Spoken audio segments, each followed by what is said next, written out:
모든 정보 매체가 다 디지털로 대체될 거라고 저는 보지는 않습니다. 정보의 내용은 똑같을지 모르지만 종이에 프린트된 책을 접할 때의 느낌은 여러 가지 감성적인 부분에서 그 외에 오감적인 측면에서 차이점이 크기 때문에 종이로 남아있는 것들이 필요할 것이다. 저는 그렇게 생각을 해요.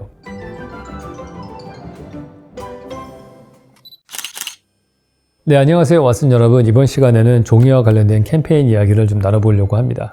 인류가 문명을 발전시키려고 하면은 항상 정보를 교류하고 전파시켜야 되는 거가 필요하죠. 그래서 최초로 인류가 정보를 교류한 방법은 언어를 통해서였습니다. 언어를 통해서 정보를 교류하게 되면 문제가 그 사람이 죽고 나면은 그 사람 머릿속에 있었던 모든 정보는 다 사라지게 되는 문제가 생기는 거죠. 그래서 항상 옛날 시대를 보시면은 그 나라, 그 사회에서 가장 존경받는 어른들은 항상 나이가 많으신 분이었어요.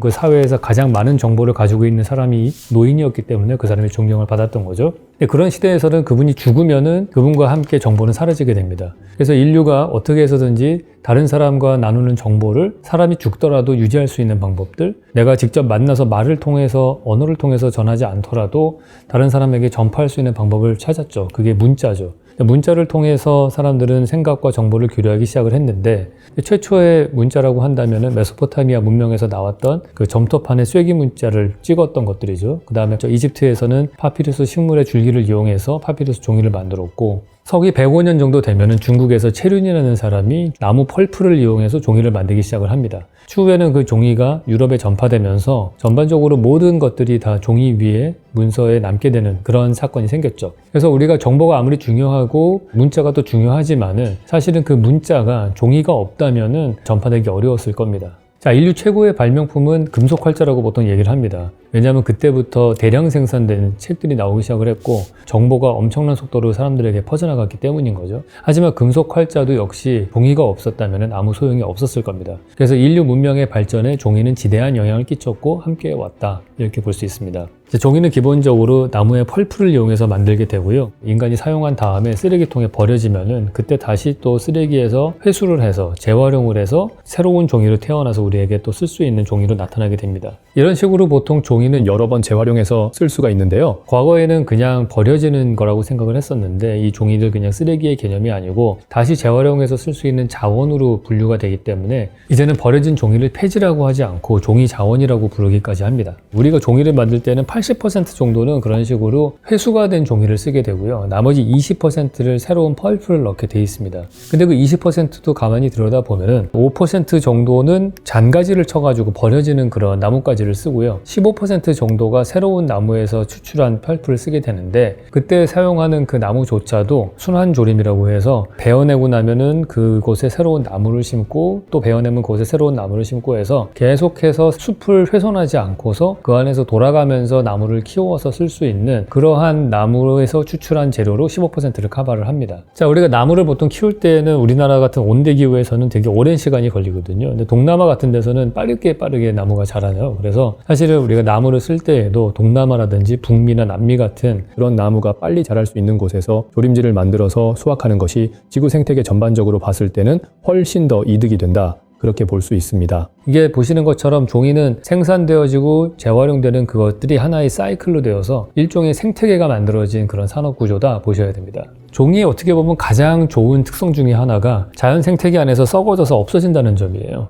플라스틱은 계속 잘게 쪼개져서 미세 플라스틱으로 우리 생태계에 큰 악영향을 끼치게 되어 있는데 종이는 자연 분해되어서 자연 속으로 흡수되어서 없어지는 그러한 친환경적인 특징을 가진다고 볼 수 있어요. 자, 우리나라 같은 경우에는 1200만 톤의 종이를 연간 생산하고 있습니다. 근데 우리나라의 장점 중에 하나가 아시다시피 우리나라의 모든 주거는 대부분 다 대단위로 되어 있는 아파트 단지로 많이 되어 있어요. 아파트 단지로 되어 있기 때문에 종이의 재활용률이 높습니다. 대한민국 종이의 재활용률은 85.6%로 세계 최고 수준입니다. 그게 집합주택에 살기 때문에 그게 가능한 거겠죠. 자, 종이가 이렇게 정보 전달의 매개체로만 쓰이는 것이 아니고요. 실제로 인류 역사를 보시면은 종이가 화장지로 쓰였죠. 그렇기 때문에 우리의 위생 상태를 훨씬 청결하게 만드는 데도 도움이 됐고 그것도 크게 인류에 이바지한 부분입니다. 우리가 지금 컴퓨터로 모든 문서 작업들을 하지만은 결국에 가서는 마지막 단계에서 또 프린트되어 나온 종이를 보게 되죠. 그래서 사실 IT 기술하고도 종이하고는 계속 콜라보를 하면서 작업을 하고 있다고 봐야 됩니다. 근데 그럼에도 불구하고 현대 사회에서 사실 종이의 가장 중요한 용도 중에 하나는 플라스틱을 대체하는 재료라는 점인 것 같습니다.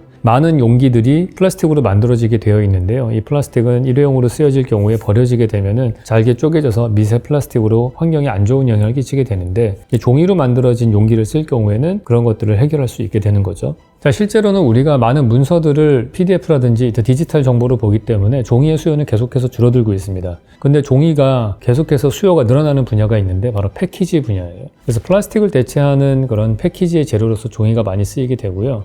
패키징에서 라면 봉투 같은 것들도 요즘엔 종이로 만들고 있습니다. 근데 단 종이의 약점이 하나 있습니다. 그거는 물에 약하다는 점이에요. 물에 젖으면 찢어지기가 쉽죠. 그래서 물이 닿는 부분에는 우리가 종이컵도 그렇고 종이 빨대도 그렇고 플라스틱 코팅을 하는 것이 일반적으로 쓰이게 됩니다. 근데 이게 플라스틱 코팅이 되기 시작을 하면은 재활용할 때 여러 어려움이 있거든요. 공정이 또 추가돼야 되는 어려움이 있어서 최근에는 폴리에틸렌 코팅에서 친환경 코팅으로 바뀌고 있는 추세입니다. 종이컵을 우리가 재활용을 할 때에는 이게 백색 종이컵이기 때문에 화장지로 재활용되는 경우가 있는데, 이거를 친환경 코팅으로 쓸 경우에는 훨씬 더 많이 재활용을 돌릴 수가 있는 그런 장점이 생기게 되는 거죠. 자, 종이는 말씀드린 것처럼 정보 전달이나 아니면 위생이라든지 패키지 이런 거로만 쓰이는 게 아니고요. 특별하게 건축에서 쓰이는 사례도 있습니다. 일본 건축가 중에 프리츠커상을 받은 반시게루라는 건축가가 있는데요. 이분은 종이를 이용해서 실제로 건축을 하는 그런 일을 합니다. 우리가 건축에서 페이퍼 아키텍처라고 하면은 그냥 종이 위에 도면으로 끝나는 건축이라고 그래서 현실화되지 않은, 실현되지 않은 건축을 얘기할 때 페이퍼 아키텍처라는 표현을 쓰는데, 이분은 진짜 종이로 건축을 했습니다.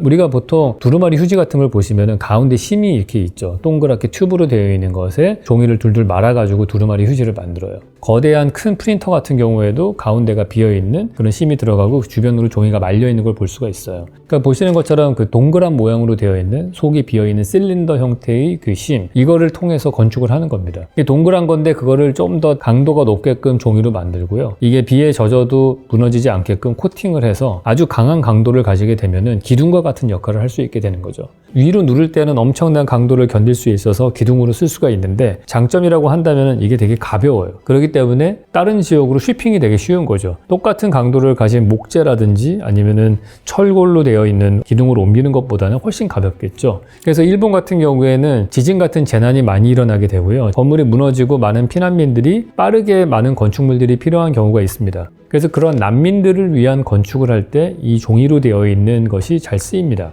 그래서 이 반시게루 건축가는 난민들을 위해서 텐트 같은 집들을 아주 대량으로 빨리 짓는다든지 아니면 아주 아름다운 교회 건축을 하는 경우들도 있고요. 근데 그 중에서도 제가 되게 좋아하는 작품이 이 반시게루가 만든 이 타원으로 되어 있는 예배당이 있는데요. 동양 건축은 기둥 중심의 건축이고 서양 건축은 벽 중심의 건축이다, 그렇게 얘기를 했는데, 반시게루의 이 교회 건축을 보시면은 기둥이지만은 벽이었다가 점점 기둥으로 바뀌는, 벽과 기둥의 경계가 모호해지는 그러한 공간 구조를 만들어낸 아주 특별한 그런 교회 건축을 한 사례가 있습니다. 재단 뒤쪽은 기둥들을 촘촘하게 꽂아가지고 벽처럼 되어 있고, 앞쪽 입구로 올수록 간격이 조금씩 넓어집니다. 그럼 앞부분에 오면은 기둥하고 기둥 간격이 넓어지면서 그 사이로 사람이 들어갈 수 있는 입구가 되는 거예요. 마치 신전 기둥처럼 이렇게 간격이 벌어져 있는 거죠. 그래서 똑같은 기둥이지만은 그 기둥 간의 간격을, 밀도를 바꿈으로 인해서 벽의 투명성을 조절할 수 있게 되는 거죠. 그 지어진 거를 봤는데 코팅을 어느 정도 하느냐에 따라서 그 내구성이 결정이 나는 것 같아요. 근데 지금 말씀드렸던 교회 건축 같은 거는 훨씬 더 오래 가고요. 그냥 텐트로 쓰는 것들은 강도라든지 코팅을 제대로 안 했을 경우에는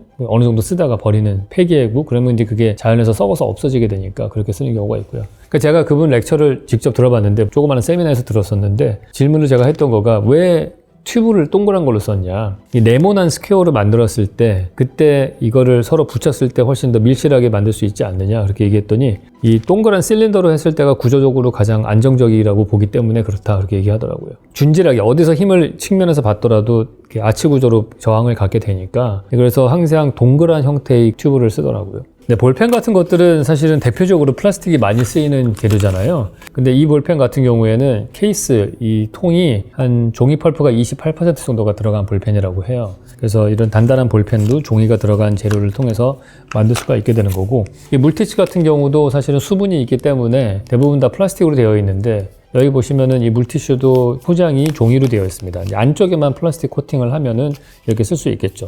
물티슈는 사실 우리가 종이라고 생각을 하는데, 이 물티슈 이 성분 자체도 플라스틱인 경우가 대부분입니다. 근데 이거조차도 우리가 종이로 만들어서 나중에 썩어서 없어질 수 있게끔 훨씬 친환경적인 재료로 이것도 종이로 만들고 케이스도 종이로 만드는 그런 사례들이 늘어나고 있는 추세입니다.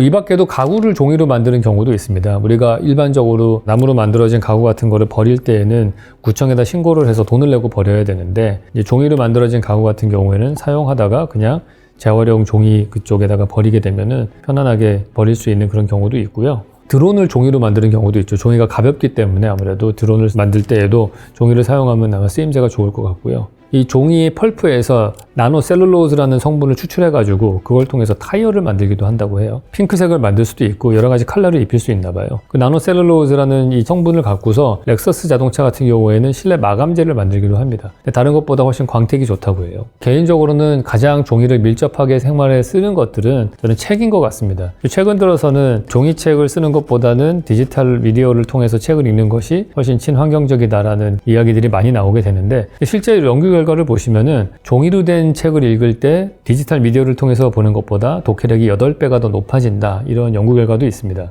사실은 전기를 꽂지 않으면은 이 책들을 볼 수가 없는데, 이 종이로 만들어진 책 같은 경우에는 언제든지 내가 뽑아서 볼 수도 있고 내가 읽은 책들을 책꽂이에 꽂아놓고 볼 수 있는 것들도 있기 때문에 개인적으로는 책을 읽을 때는 항상 디지털 미디어를 쓰지 않고 종이로 된 걸 쓰거든요. 왜냐면 그 화면을 보고 있으면 좀 불편해요. 아무리 킨들 같은 걸 쓴다고 하더라도 종이보다는 훨씬 불편하거든요. 밑줄을 치거나 촉감을 느끼거나 혹은 거기에 내가 원하는 코멘트를 쓰거나 이런 것들을 종이가 훨씬 더 편안하게 할 수 있고, 저는 요즘에 학교에서 다 교과서를 디지털로 바꾼다고 하는데 그게 학생들의 학업에 얼마나 도움이 될까 하는 그런 의구심이 좀 들기는 합니다. 교과서 같은 경우는 오히려 더 종이로 하는 것이 낫지 않을까, 그런 생각이 좀 들고요. 제 개인적인 경험으로 말씀을 드리면은 당연히 책도 종이로 읽지만은 제가 책을 쓸 때는 항상 컴퓨터에서 원고를 쓰거든요. 근데 그거를 수정할 때에는 어느 정도까지는 컴퓨터 안에서 수정을 하다가 맨 마지막에 교정을 볼 때에는 항상 프린트를 한 다음에 읽습니다. 그러면 저희 편집장님도 그렇고 저도 그렇고 공통적으로 하는 얘기가, 이게 화면상으로 봤을 때는 보이지 않던 것들이 꼭 프린트를 한 다음에 보이는 경우가 많아요. 그래서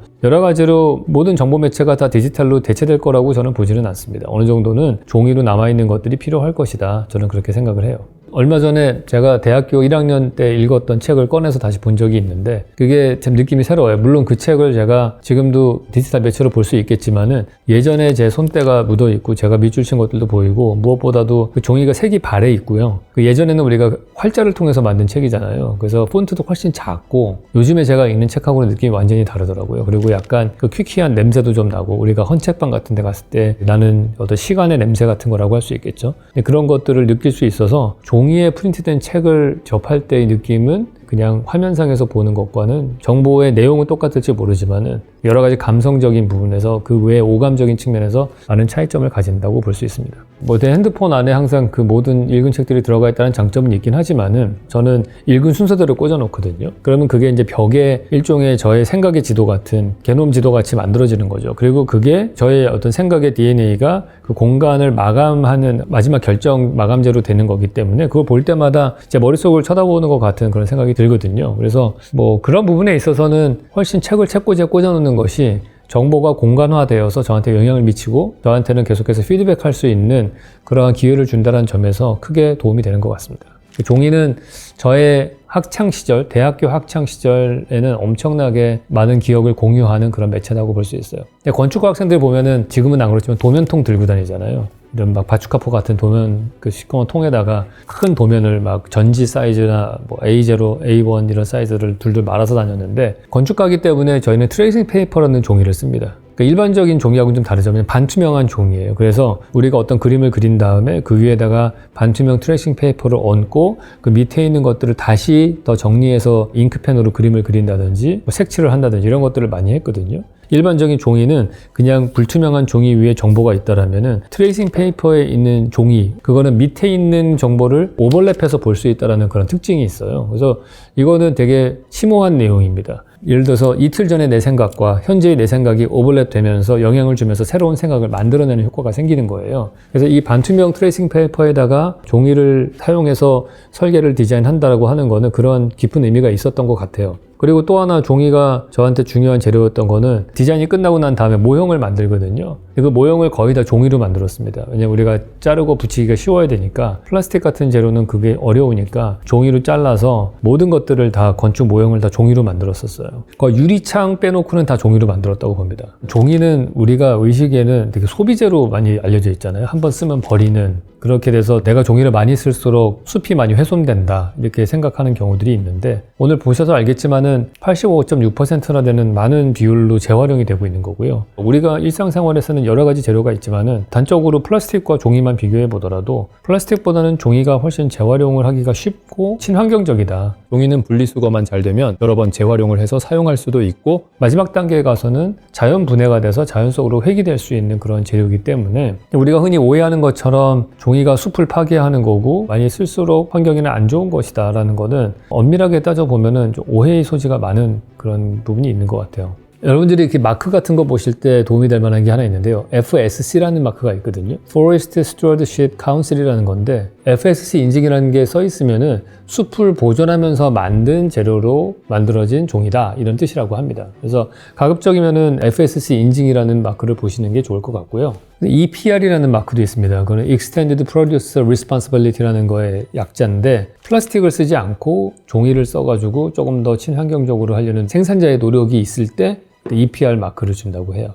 네, 이번 시간에 여러분들과 함께 종이가 얼마나 친환경적인 것인가, 우리가 또 흔히 가질 수 있는 여러 가지 종이가 환경을 많이 파괴한다, 숲을 파괴한다라는 그런 오해에 대해서 이야기를 나눠봤습니다. 다음 시간에 또 뵙도록 하겠습니다.